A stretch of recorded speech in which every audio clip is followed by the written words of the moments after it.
this computer. All right. Well, tonight we are getting close to the end of Genesis. And so thank you guys for joining. And if you are jumping in later, watching on YouTube or however, then or listening, thank you for going down this road. We're wrapping up Genesis 42 through 46 today. And next week will be 47 through 50. And so this is another large chunk, but the last 20 chapters of Genesis really do have big stories that are hard to find breaking off points without breaking the narrative. And so last week we saw Joseph, and he was sold into slavery, and he was then serving in Potiphar's house, and he became the second in charge of Potiphar's house. And Potiphar's wife then tried to seduce him, and then charged him with trying to rape her. And then she had him put in prison. And then Joseph became second in command of the prison. And then he interpreted some dreams, and the cupbearer of Pharaoh was restored. And then 2 years later, the cupbearer was hearing about Pharaoh's dreams and was like, oh, I know a guy who can interpret dreams. And so then Joseph was brought to Pharaoh and interpreted his dreams about a coming famine and how to prepare for it. And so Joseph was then elevated to second in control of all of Egypt as they were preparing for this famine. And so all of this is happening in Egypt, but the family of Joseph is still in the promised land in Canaan, and the famine is going to creep its way up there as well.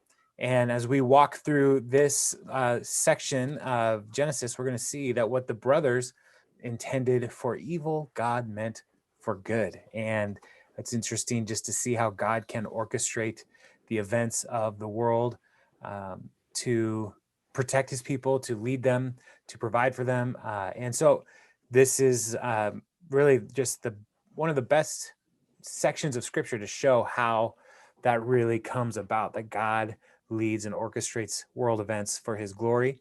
And so one of the challenges, though, as I read stories like this, is like, why does God allow these kinds of disasters to happen?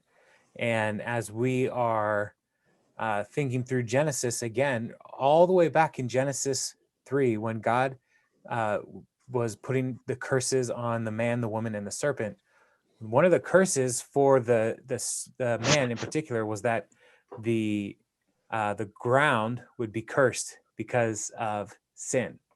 And so even as we come here to see in Genesis 46, the ground is cursed. The famine is happening because the ground is cursed. And so that's just something to keep in mind. While God can orchestrate world events, there are still consequences for the brokenness and the sin of humanity. And so we're going to leave Egypt and jump into the promised land as we catch up with Joseph and his brothers. So let us jump into Genesis 42, verse 1. And I'm going to just read the whole chapter and then talk about it. So if you have your Bible, follow along, or you can just listen along with me. Genesis 42. When Jacob learned that there was grain in Egypt, he said to his sons, "Why do you just keep looking at each other?" He continued, "I have heard that there is grain in Egypt. Go down there and buy some for us so that we may live and not die." Then 10 of Joseph's brothers went down to buy grain from Egypt, but Jacob did not send Benjamin, Joseph's brother, with the others because he was afraid that harm might come to him. So Israel's sons were among those who went to buy grain, for there was famine in the land of Canaan also. So just quick, interesting notes. Story starts with Jacob as the name, but then here Israel's sons. So just interesting little shift happening. Now Joseph was the governor of the land, the person who sold grain to all its people. So when Joseph's brothers arrived, they bowed down to him with their faces to the ground. As soon as Joseph saw his brothers, he recognized them, but he pretended to be a stranger and spoke harshly to them. "Where do you come from?" he asked. From the land of Canaan, they replied, to buy food. Although Joseph recognized his brothers, they did not recognize him. Then he remembered his dreams about them and said to them, you are spies. You have come to see where our land is unprotected. No, my lord, they answered. Your servants have come to buy food. We are all the sons of one man. Your servants are honest men, not spies. No, he said, you have come to see where our land is unprotected. But they replied, your servants were 12 brothers, the son of one man, who lives in the land of Canaan. The youngest is now with our father, and one is no more.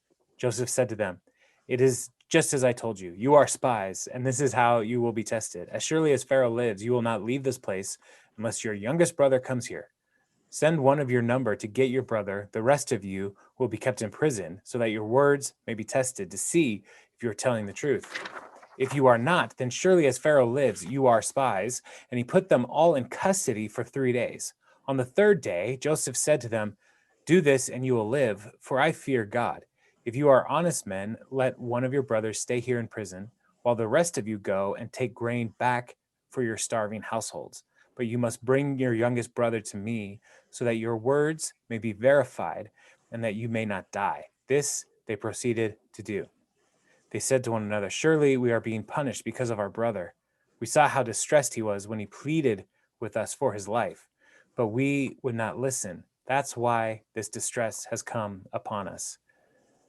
Reuben replied, didn't I tell you not to sin against the boy? But you wouldn't listen.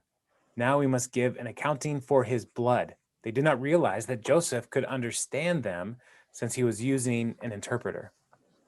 He turned away from them and began to weep, but then came back and spoke to them again. He had Simeon taken from them and bound before their eyes. Joseph gave orders to fill their bags with grain, to put each man's silver back in the sack, and to give them provisions for their journey. After this was done for them,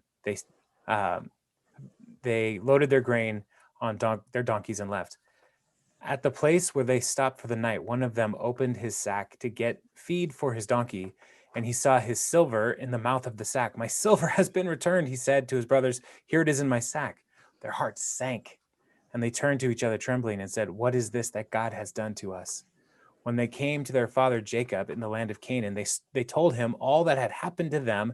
They said, the man who is Lord over the land spoke harshly to us and treated us as though we were spying on the land. But we said to him, we are honest men, we are not spies. We are the 12 brothers, sons of one father. One is no more, and the youngest is now with our father in Canaan. Then the man who's Lord over the land said to us, this is how I know whether you are honest men. Leave one of your brothers here with me. Take food for your starving households and go, but bring your youngest brother to me, so I will know that you are not spies, but honest men. Then I will give your brother back to you, and you can trade in the land. As they were emptying their sacks, there in each man's sack was his pouch of silver. When they and their father saw the money pouches, they were frightened. Their father Jacob said to them, you have deprived me of my children. Joseph is no more, and Simeon is no more, and now you want to take Benjamin. Everything is against me. Then Reuben said to his father, you may put both of my sons to death if I do not bring him back to you. Entrust him to my care, and I will bring him back. But Jacob said, my son will not go down there with you. His brother is dead, and he is the only one left. If harm comes to him on the journey you are taking, you will bring my gray head down to the grave in sorrow.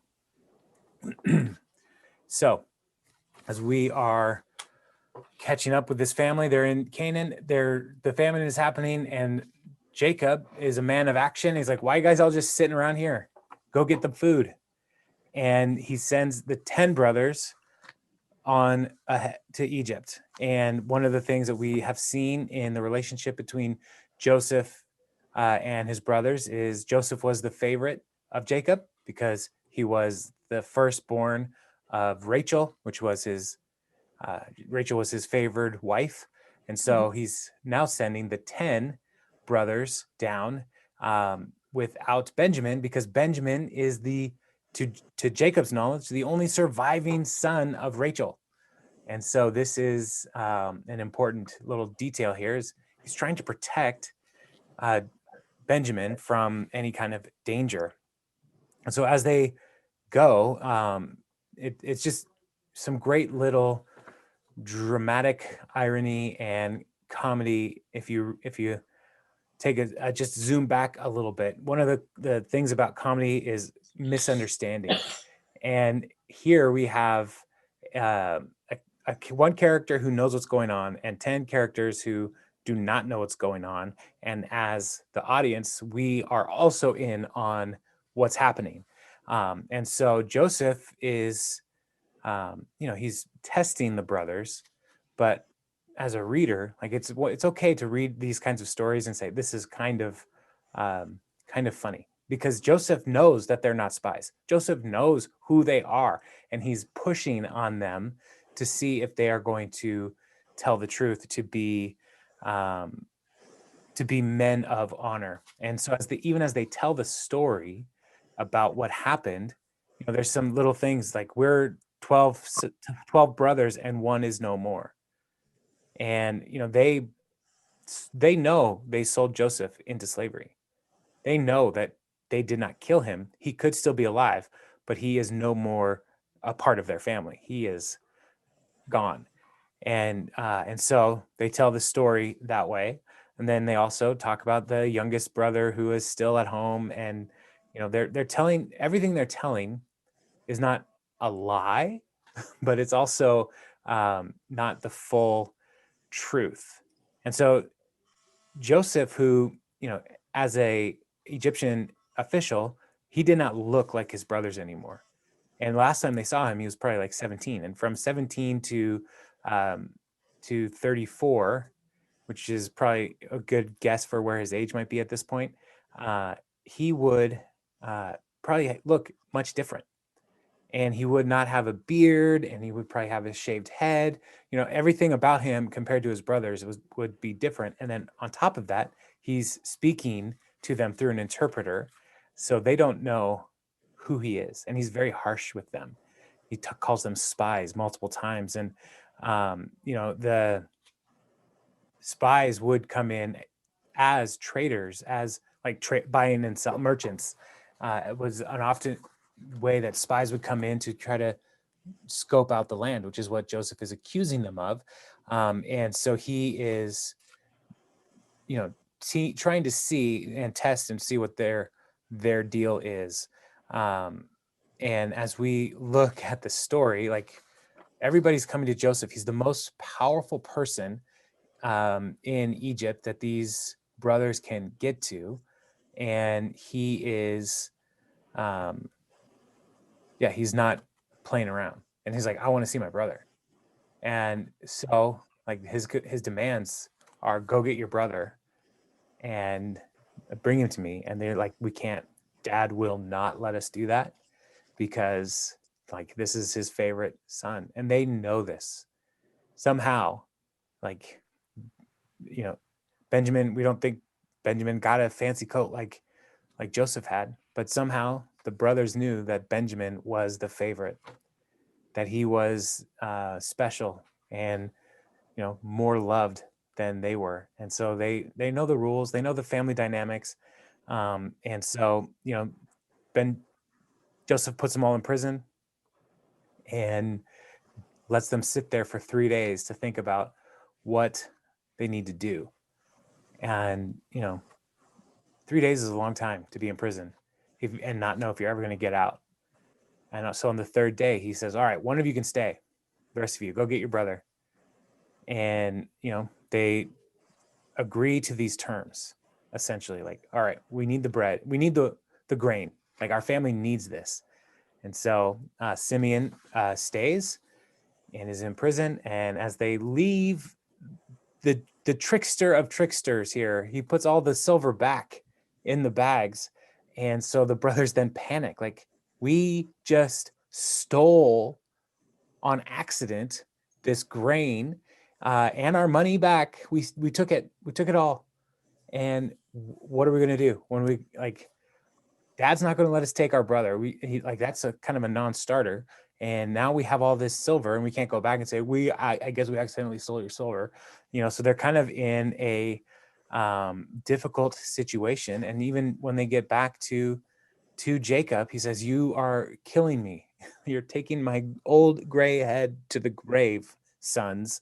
And so Jacob refuses to let them go back. Reuben is like, if anything happens to Benjamin, you can kill my kids. Like, that's Reuben's level of commitment. Like, if you lose your son, I will lose my sons. But it's still a no. And so Jacob takes authority over the whole situation, and it's like, we're just, I guess now I have two dead sons. Simeon is no more. Joseph is no more. So kind of a fatalistic moment here. So verse chapter 43. Now the famine was still severe in the land. So when they had eaten all the grain they had bought from Egypt, their father said to them, "Go back and buy us a little more food." But Judah said to him, "The man warned us solemnly, 'You will not see my face again unless your brother is with you. If you will send our brother along with us, we will go down and buy food for you. But if you will not send him, we will not go down, because the man said to us, you will not see my face again unless your brother is with you.' Israel asked, 'Why did you bring this trouble on me by telling the man you had another brother?'" Why did you lie? Why didn't you not lie to this guy? They replied, "The man questioned us closely about ourselves and our family. 'Is your father still living?' he asked us. 'Do you have another brother?' We simply answered his questions. How are we to know?" He would say, "Bring your brother down here." It does seem like an unusual request. Then Judah said to Israel, his father, "Send the boy along with me, and we will go at once, so that we and you and our children may live and not die. I bring myself this guarantee, his safety. You can hold me personally responsible for him. If I do not bring him back to you and set him here before you, I will bear the blame before you all my life. As it is, if we had not delayed, we could have gone and returned twice." Then their father Israel said to them, "If it must be, then do this, but put some of the best products of the land in your bags and take them down to the man as a gift, a little balm and a little honey, some spices and myrrh, some pistachio nuts and almonds. Take double the amount of silver with you, for you must return the silver that was put back into the mouths of your sacks. Perhaps it was a mistake. Take your brother also and go back to the man at once, and may God Almighty grant you mercy before the man, so that he will let your other brother and Benjamin come back with you. As for me, if I am bereaved, I am bereaved." So the men took the gifts, the double the amount of silver, and Benjamin also. They hurried down to Egypt and presented themselves to Joseph. When Joseph saw Benjamin with them, he said to the steward of his house, "Take these men to my house, slaughter an animal, and prepare a meal. They are to eat with me at noon." The man did as Joseph told him and took the men to Joseph's house. Now the men were frightened. When they were taken to his house, they thought, "We were brought here because of the silver that was put back into our sacks the first time. He wants to attack us and overpower us and seize us as slaves and take our donkeys." So they went up to Joseph's steward and spoke to him at the entrance of the house. "We beg your pardon, our lord," they said. "We came down here the first time to buy food, but at the place where we stopped for the night, we opened our sacks, and each of us found a silver, the exact weight, in the mouth of the sack. So we have brought it back with us. We have also brought additional silver with us to buy food. We don't know who put our silver in our sacks." "It's all right," he said. "Don't be afraid.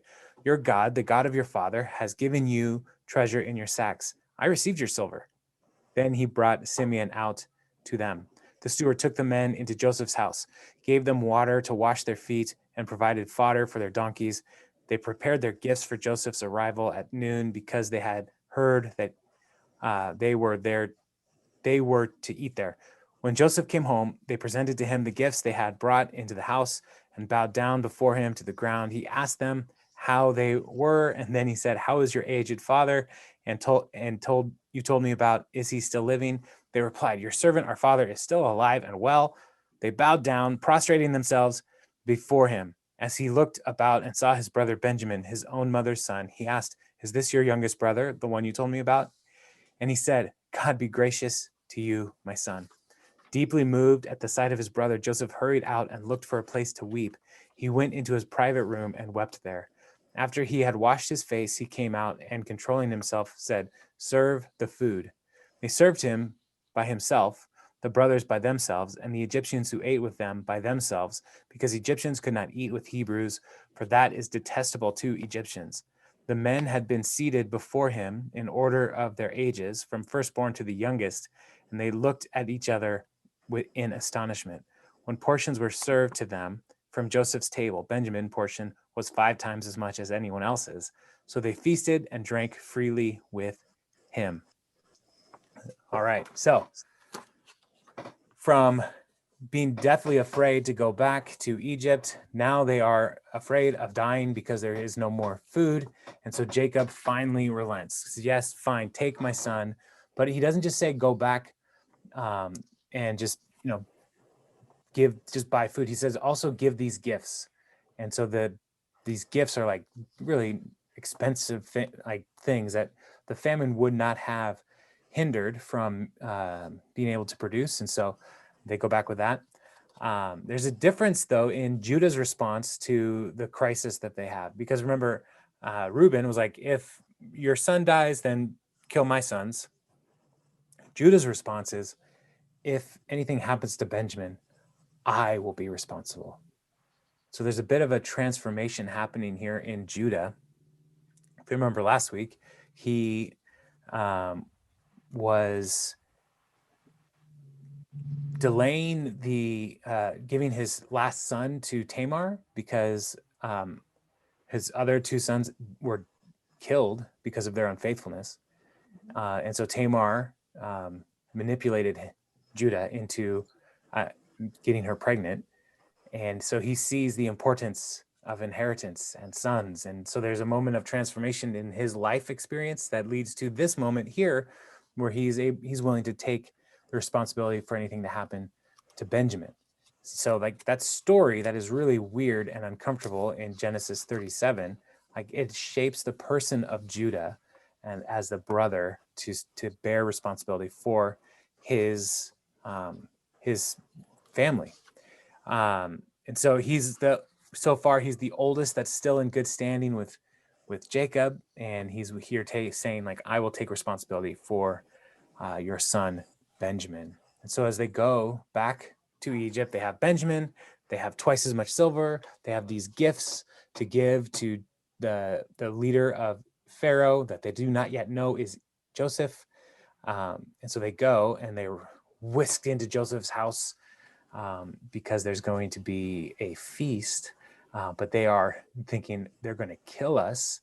And so they immediately start working with the steward to say, look, we brought extra gold, like extra silver. We want to make sure that we are, in good relationship. And the steward is like, you're good. We have your silver. So a little bit of a lie there from the steward, but it's still one of those things where the steward is taking care of Joseph's brothers on Joseph's behalf. Joseph is not trying to, he's not going to do anything to them. And they're very confused, like on all that's going on. And Joseph has been in Egypt for at least 14 years. And here the brothers are, encountering him, and they introduce him to Benjamin, who he hasn't seen since Benjamin was real young. And so to see him grown into an adult and to be, another brother that like his closest relative out of all of these brothers, like he's overwhelmed. And like, I don't know if you've ever been away from your family for a long period of time, but like coming home after a couple months can be like just so emotional. But this has been years that Joseph has been alone, and he's been powerful, he's been important, but he hasn't had his family. And so this reunification of his family leads to huge emotional outburst as he leaves, and he's like ugly crying in his house, and like needs to wash his face. He's crying so much, and he comes back and he sets the table, and there's a clue in what's happening. There's 2 clues that are happening right now. The Egyptians, they're like, we don't eat with Jewish people, we don't eat with the Hebrews, and so they are like, you guys go eat over there. We're going to eat over here. Joseph is also eating by himself. So that's a clue. Like, why isn't he eating with them? But then also he's able to place them in birth order at the table. And so the brothers are just like, what is going on? This guy is really smart. He knows so much. So they began to eat. And at the feast, Benjamin gets 5 times as much as everybody else because he's Joseph's favorite brother. And so he gets extra food. And so the party is going on and it's exciting. Things are happening. Let's jump into chapter 44. Now, Joseph gave these instructions to the steward of his house. Fill the men's sack with as much food as they can carry, and put each man's silver in the mouth of the sack. Then put my cup, the silver one, in the mouth of the youngest one's sack, along with the silver for his grain. And he did as Joseph said. As morning dawned, the men were sent on their way with their donkeys. They had not gone far from the city when Joseph said to his steward, "Go after those men at once, and when you catch up with them, say to them, 'Why have you repaid good with evil? Isn't this the cup my master drinks from and also uses for divination? This is a wicked thing you have done.' When he caught up with them, he repeated these words to them, but they said to him, 'Why does my lord say such things? Far be it from your servants to do anything like that. We even brought back to you from the land of Canaan the silver we found inside the mouths of our sacks. So why would we steal silver or gold from your master's house? If any of your servants is found to have it, he will die, and the rest of us will become my lord's slaves.' 'Very well then,' he said, 'let it be as you say.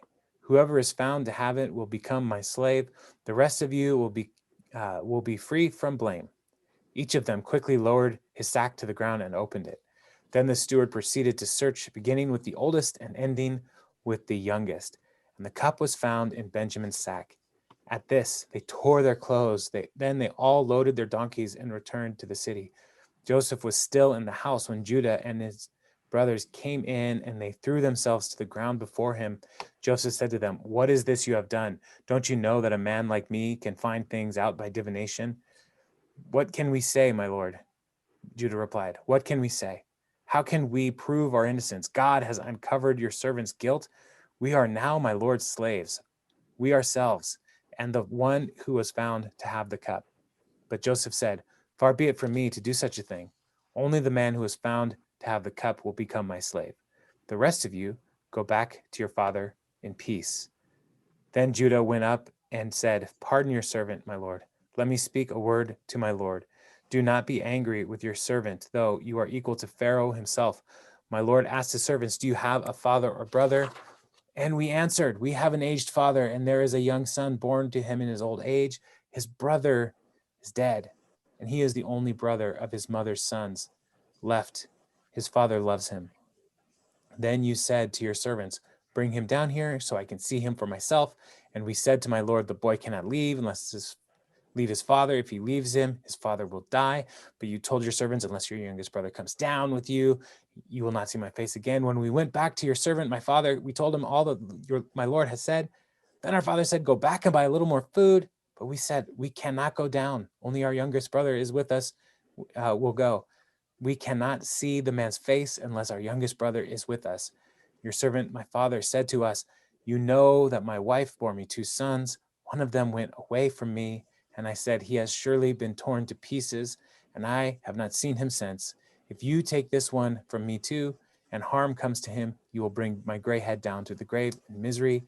So now, if the boy is not with us, when I go back to your servant, my father, and if my father, whose life is closely bound up with the boy's life, sees the boy isn't there, he will die. Your servants will bring the gray head of our father down to the grave in sorrow.' Your servant guaranteed the boy's safety to my father. I said, 'If I do not bring him back to you, I will bear the blame before you, my father, all my life.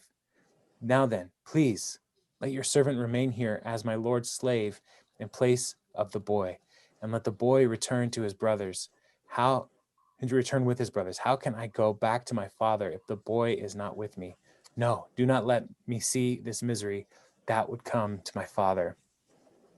So Joseph's strategy is brilliantly crafted to create this confrontation with his brothers that will ultimately lead to the revealing of identities and the revealing of truth, but also this continued revelation of the transformed character of Judah. And so as they are feasting, Joseph sets up another little trap, and he gives them all their silver back, and he also puts his cup in Benjamin's bag. And this cup is interesting. And as I was reading about this, there's a lot of commentators talking about the divination cup. And in the law that we'll get to in the coming weeks, divination is forbidden. Like, people are not in the Hebrew culture, the Jewish faith, they are not to do any kind of divination, which is attempting to discern God's will through signs and portents, like in reading entrails or tea leaves, or like today, like tarot cards. Those kinds of divination are messing with spiritual realities that the Lord forbids his people to do. And so here, when we see Joseph has a divination cup, it is like a little red flag to us. So, of course, Joseph does not have God's law that we will have from the Exodus on. He doesn't have that, but he does recognize God's power and ability to discern dreams. And that's how he became the second most influential person in Egypt. And so this cup, we don't know whether or not Joseph used it for divination or whether or not he just had it.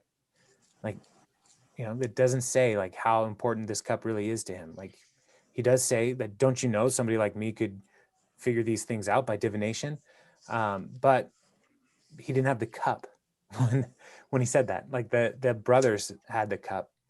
And so he's setting up this tension point where, like, maybe this could be the previous vizier's divination cup, but he's still setting a trap for the brothers.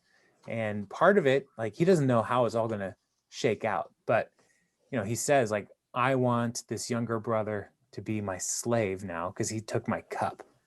And so here, Joseph is confronting all of the brothers who sold him into slavery and saying, now I want that one to be my slave. But what we see happen instead is Judah steps up again and says, I am responsible for him. And if anything were to happen, this would kill our dad. And Joseph, that's still his dad too. And so Judah is owning the responsibility for his brother, but also is recognizing that his responsibility to the family, like, he should be the one to take the punishment. He should be the one to go into slavery. And Judah, in the previous week, like, he wanted to spare Joseph, and like, he's like, don't kill him, let's just sell him into slavery, and then his ultimate goal was to just like go back and free him, but he got away. They sold him before Judah came back. So now Judah is saying, like, I am responsible, I'm owning this, take me as your slave instead. And so this confrontation keeps building and building and building. And in chapter 45, we see the payoff here. Chapter 45. Then Joseph could no longer control himself before all his attendants, and he cried out, have everyone leave my presence. So there was no one with Joseph when he made himself known to his brothers. And he wept so loudly that the Egyptians heard him, and Pharaoh's household heard about it. Joseph said to his brothers, I am Joseph. Is my father still living? But his brothers were not able to answer him because they were terrified at his presence. Then Joseph said to his brothers, come close to me. When they had done so, he said, I am your brother Joseph, the one you sold to Egypt. And now do not be distressed and do not be angry with yourselves for selling me here, because it was to save lives that God sent me ahead of you. For 2 years now, there has been famine in the land, and for the next 5 years, there will be no plowing and reaping, but God sent me ahead of you to preserve for you a remnant on earth and save your lives by a great deliverance. So then, it was not you who sent me here, but God. He made me father to Pharaoh, lord of his entire household and ruler of all Egypt. Now hurry back to my father and say to him, this is what your son Joseph says. God has made me lord of all Egypt. Come down to me. Don't delay. You shall live in the region of Goshen and be near me, you, your children and grandchildren, your flocks and herds, and all you have. I will provide for you there, because 5 years of famine are still to come. Otherwise, you and your household and all who belong to you will surely become destitute. You can see for yourself, and so can my brother Benjamin, that it is really I who am speaking to you. Tell my father about all the honor accorded me in Egypt and about everything you have seen, and bring my father down here quickly.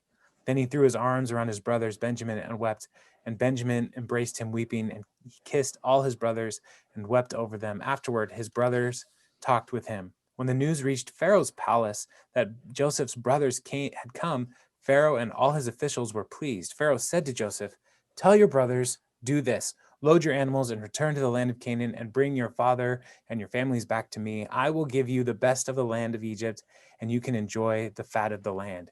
You are also directed to tell them, do this. Take some carts from Egypt for your children and your wives, and get your father and come. Never mind about your belongings, because the best of all of Egypt will be yours. So the sons of Israel did this. Joseph gave them carts, as Pharaoh had commanded, and he also gave them provisions for their journey. To each of them he gave new clothing, but to Benjamin he gave 300 shekels of silver and 5 sets of clothes. And this is what he sent to his father: 10 donkeys loaded with the best things of Egypt, and 10 female donkeys loaded with grain and bread and other provisions for his journey. Then he sent his brothers away, and as they were leaving, he said to them, don't quarrel on the way. And I love that little detail. Like, listen, I know you guys. Don't fight. Just go. So they went up out of Egypt and came to their father Jacob in the land of Canaan. They told him, Joseph is still alive. In fact, he is ruler of all Egypt. Jacob was stunned. He did not believe them.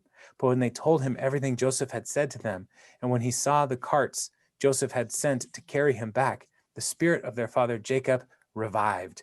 And Israel said, I am convinced my son Joseph is still alive. I will go and see him before I die. So here is the moment of payoff, the great reveal. Joseph finally says, it's me, guys. And he kicks everybody out. And up to this point, he's probably been using an interpreter to speak to them. And then finally he kicks them all out and he starts speaking to them in Hebrew. And he says, I am your brother. Why else would I know your language? It's me. You sold me into slavery, but don't worry. I'm not mad. I'm not mad at all.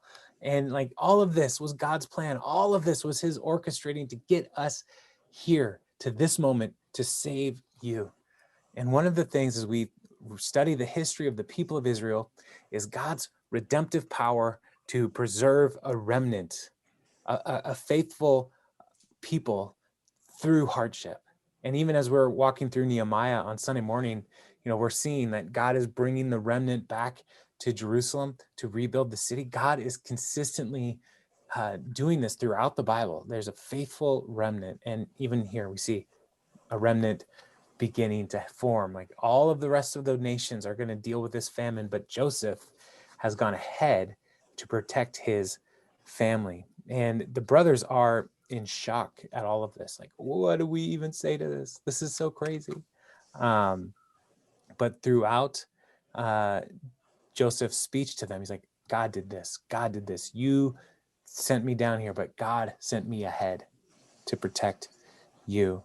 And then also his desire to bring his father back is I will give you everything you need to go and get Jacob and bring him back to Egypt. You can have the best of the land. And he's making all of these promises on his own authority. But as soon as Pharaoh hears about it, Pharaoh confirms all of the promises that that Joseph is making. Yeah, you can have the best of the land. You can have all of the choice of everything, because Joseph is so important to Pharaoh that he's willing to make these promises to the people of Israel, to Jacob's family. And there's a bit of a painful irony here as we look at what is happening and what will happen. And even in the beginning of Exodus, a Pharaoh came who did not remember Joseph. And, right now, Egypt is welcoming in the people of Jacob's family. But that will not always be the case, because Jacob's family will prosper. They give the people the best of the land, and they do prosper in there, and they become a threat to the people of Egypt, and they then enslave them. And that's coming, just so we know. Like, the story doesn't end in Genesis 50. It keeps going. But yeah, so they go bring him down. And this is the moment that I wish there could be just a little bit more explanation, because the brothers say, Joseph is alive. And if you remember, they didn't say last week, they didn't tell Jacob that Joseph was dead. They said they brought his coat to him, and it was all bloody and tattered. And they said, is this your son's coat? And Jacob said, my son is dead. Yeah. And so the brothers did not actually tell him he was dead, but they knew he wasn't dead. And so here is the moment where they have to actually, there's a little bit of a confession here. It's like, we found out Joseph's alive. We all thought he was dead. You kind of assumed a little bit here, Jacob, but he's alive. And he's the second most powerful person in all of Egypt. And so Israel is convinced, and he hears this, and his spirit is revived, and he's excited to go and see his son, whom he loves, from his favored wife, Rachel. And so they get on the wagons, and they start to head out. And so let's jump into chapter 46. We're going to have another genealogy here, and I'm going to skip the genealogy tonight, if that's all right. There is an interesting note in the genealogy, but I'm just going to jump over that. Verse 46. All right, 46, verse 1. So Israel sent out with all that was his, and when he reached Beersheba, he offered sacrifices to the God of his father Isaac. And God spoke to Israel in a vision at night and said, Jacob, Jacob, here I am. He replied, I am God, the God of your father. He said, do not be afraid to go down to Egypt, for I will make you into a great nation there. I will go down to Egypt with you, and I will surely bring you back again, and Joseph's own hand will close your eyes. Then Jacob left Beersheba, and Israel's sons took their father Jacob, their children, and their wives in the carts that Pharaoh had sent to transport him.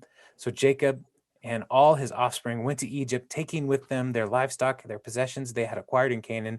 Jacob brought him to Egypt, his sons and grandsons, and his daughters and granddaughters, all his offspring.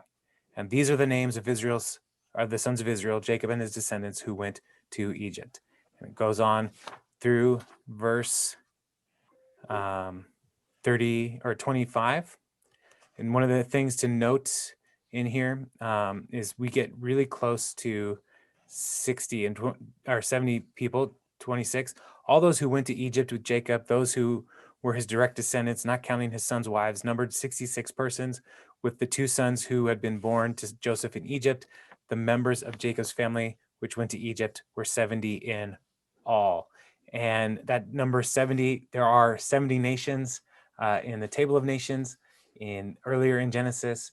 And if you remember, Abraham's blessing to the people is that they will be a blessing to the nations. And so there's a design pattern happening here as the writer is telling us, like, this nation is a microcosm of the nations, but through this nation, all the nations will be blessed.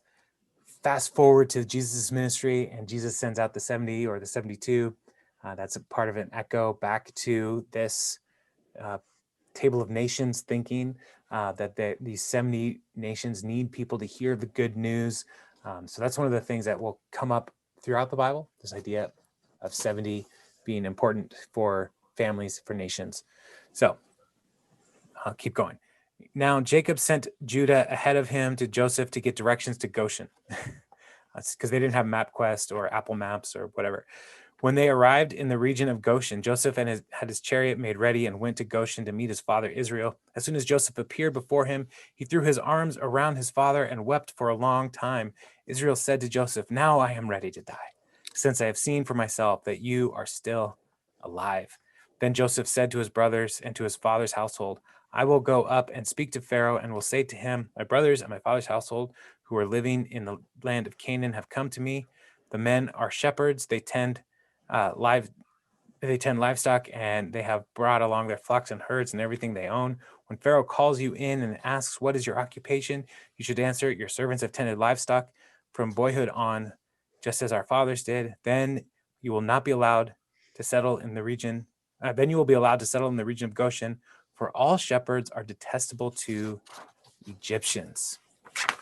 That's the end of what we're going to read tonight. But so a couple interesting things in chapter 46. First of all, they go to Beersheba, and Jacob makes a sacrifice on the altar there, which there were altars, like his ancestors had built an altar there, but we don't see any sacrifices being made on those altars. But here we see a sacrifice, and then also God speaks to directly to Jacob in a dream.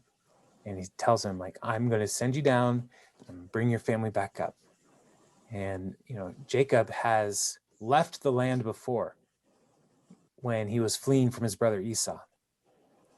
And he went home, and as the inheritor of the promises of Abraham, so Abraham, Isaac, Jacob, like, he came back into the land and, like, was more committed to the Lord when he came back. And so leaving was probably a pretty significant decision, like whether or not to do that. And so he's probably offering this sacrifice and going to this altar to seek God, to see him face to face, and he's wanting that confirmation that God is in control. The sons have all gone and encountered Joseph, and they heard from him, like, God did this, but Jacob is wanting to have that same kind of confirmation. And so this is a turning point moment. And so with confidence of the blessing of God, Jacob leaves Beersheba with his extended family and heads towards Egypt. And so the 70 people of the family all go down there. And, they encounter, when Joseph hears they're coming, he goes and meets them, and he tells them what to say, because Egyptians don't like shepherds. And so he's trying to protect his brothers and his father from being completely assimilated into Egyptian culture. The people of Israel are called to be distinct from the nations.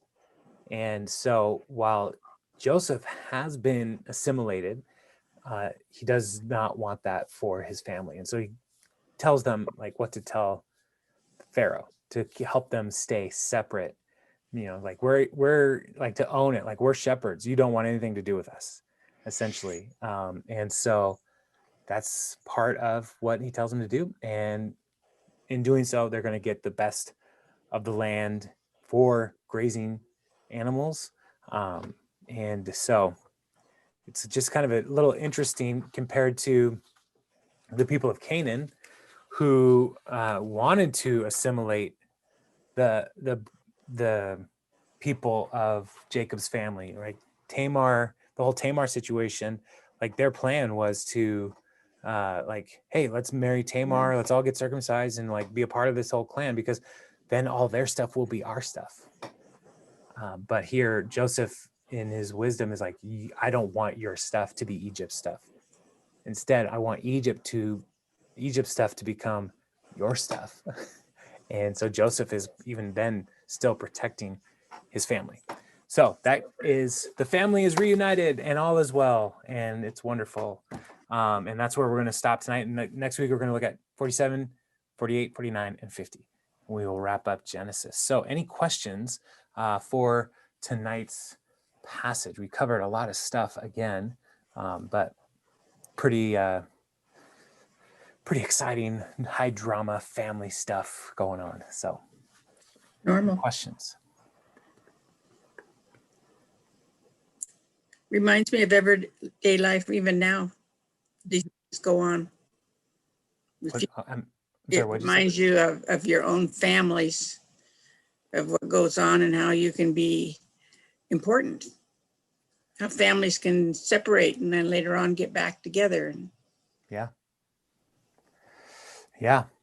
And I wonder about even in like trauma in a family, like that doesn't have to be the end of the story. Mm-hmm. Like it's hard to think when we see hardship and difficulty in family relationships and situations to see like what can come of this. Can anything good come of this? But in this story, like, yeah, something good can come of this.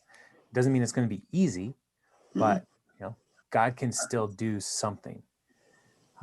So results may vary. We don't know what God is going to do, but Joseph is an example of faithfulness in all of the difficulty that he went through.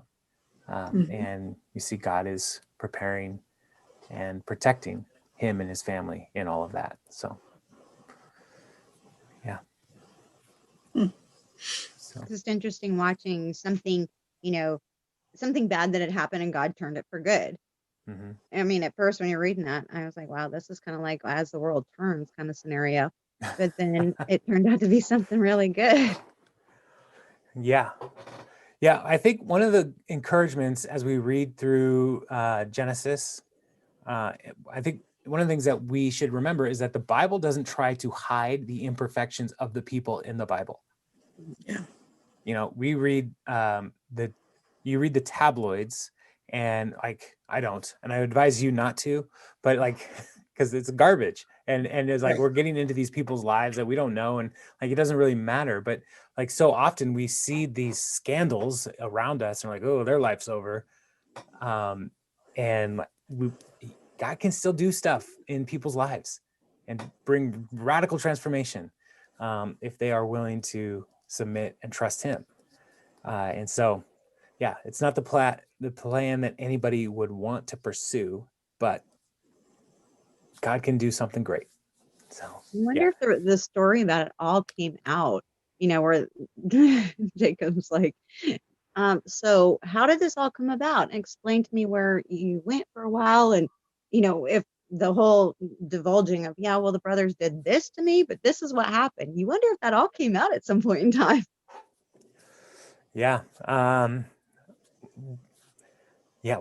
One would imagine like somehow like this, they would talk about it, but I don't know. Maybe Joseph was so over it at that point too, though. Like he's like, no, you guys did this, but God was doing this. Yeah. Like that was one action that these brothers made, but God was doing something bigger than their one action. And, so Joseph seems to have had a tremendous transformation of character himself. So like in the brothers, we see Judah radically transformed, becoming more and more responsible and carrying the weight of the family. We see Joseph transformed from this cocky kid who's like the spoiled favorite child who goes through so much hardship, but he becomes the second in command of all of Egypt, and uses his power not to punish his brothers, but to provide for them. Like there's a huge change in this person.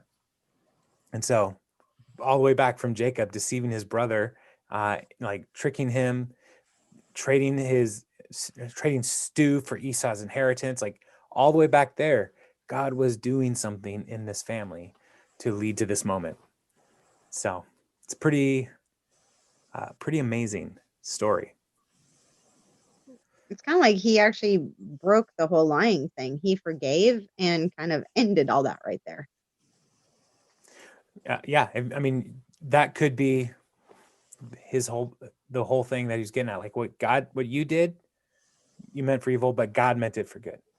Yeah. But sometimes we need to remove ourselves from the painful situation to reflect back and say, Oh, I see. Yeah, So, cool. yeah. Chris, did you have a comment? It looked like you were unmuting or something. I did unmute Okay. in case something pops into my head. Okay. But I mean, I've been reading Genesis, studying Genesis. We're behind you now in BSF, so we're going slower through it. But it's kind of fun to go ahead and think about all the stuff that's happened. You know, you've read it before. I mean, most of us have read it before, right? Yeah. Mm-hmm. And as it's all happening and it's all good, and you're thinking, okay, for 400 years they're going to be in Egypt. 400 years. Yeah. Yeah. A lot can happen in 400 years. Right. You know, even looking at our country, you know, we're 243 years old as a country. You know, the first settlers came to the first European settlers came to America about 400 years ago. Yeah. Yeah. You know, and so now, like, think about all that has happened in 400 years on this continent. Mm-hmm. You know, and the Bible is thinking about one family over that 400 years, and like how many dynasties changed in Egypt over that time. You know, as you know, one part of the Egyptian empire warred against another part, and like huge upsets and changes, and all the while there's this little group of Hebrew people up in Goshen that, you know, they're just plugging along doing their thing, and you know, eventually the nation turns against them over that 400 years. But all of that is still part of God's plan, because one of the things that is interesting here is Joseph is a father to Pharaoh.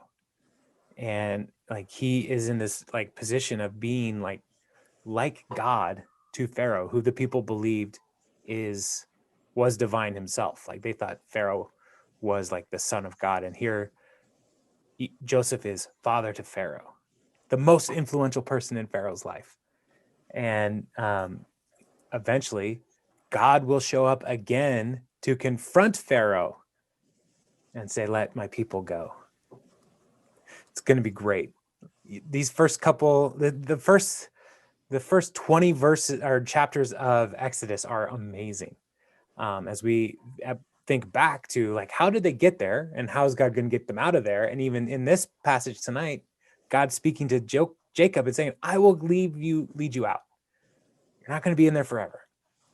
I will lead your family back into the land of the promise. And yeah, it's a fascinating book. It's not boring. It's not boring. Not at Right. all.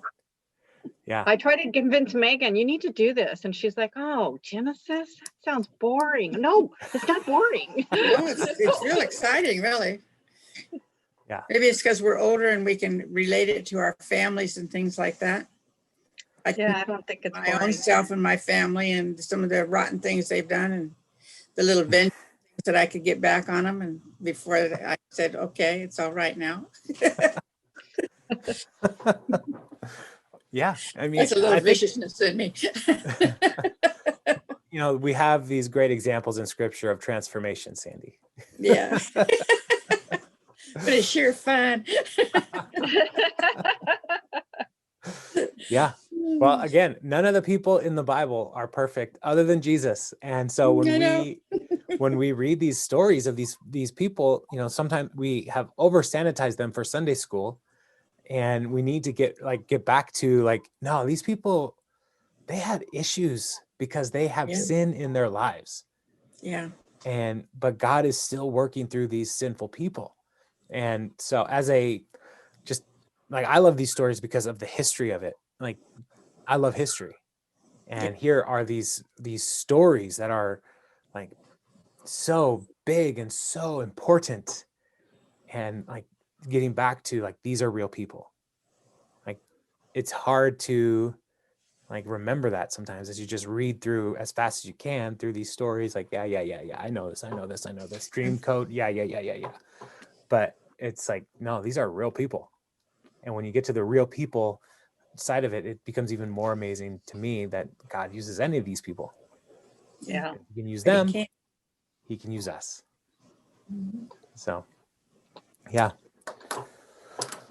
Well, y'all, next week we'll finish Genesis, Okay. which Okay. is crazy, and then we'll jump Kind into of sad to Exodus. be finished with it.